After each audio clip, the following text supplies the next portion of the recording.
So I saw this post on Reddit where a guy asking how to make this quickly. So you can see that he made a lot of effort to make these cuts, and personally I find it, a quite waste of time. So let's see how to make it, easily this one. So first go here, let's select the top plane, click on sketch. Now first draw a circle as per your requirement. In my case, let's say it is 100 mm. Great. Click OK.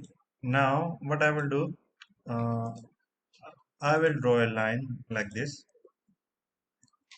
Make sure it is more long, and after that I will select a central line like this.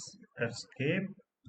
Go to the smart dimensions, and I give it angle of 45 degree because the guy did it here as well. Okay.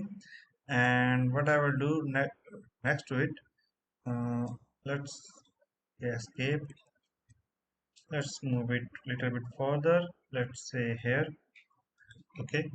Now what I will do, I will go to the linear sketch pattern and select the entities to pattern. This one. Let's say increase this pattern as per your requirements. Click OK. Now click on trim entities. So trim all the lines like this. Click OK. Select this line. Make it to construction. Great. Uh, Now I will select all these lines. Okay, I was not able to select. By pressing Control, select all these lines.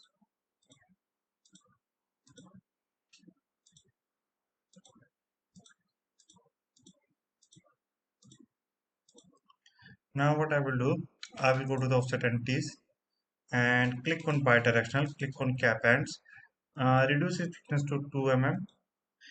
Looks good to me. Click OK and go to the. If there's a press Control Z, the issue is that you see there's a center line. I don't want the center line, so press Control Z. Click on offset entities. Make sure that you click on construction geometry to base geometry. So what will happen? The center line will convert into construction line. Click OK. Notice. Now if I want to do extrude, I can easily do extrude, and voila, is done. You can increase or decrease the gapping as per your requirements. Quite simple and easy task. So yeah, that's for all. If you have any kind of doubt and queries, feel free to ask. Thanks for watching and have a great day. Namaste.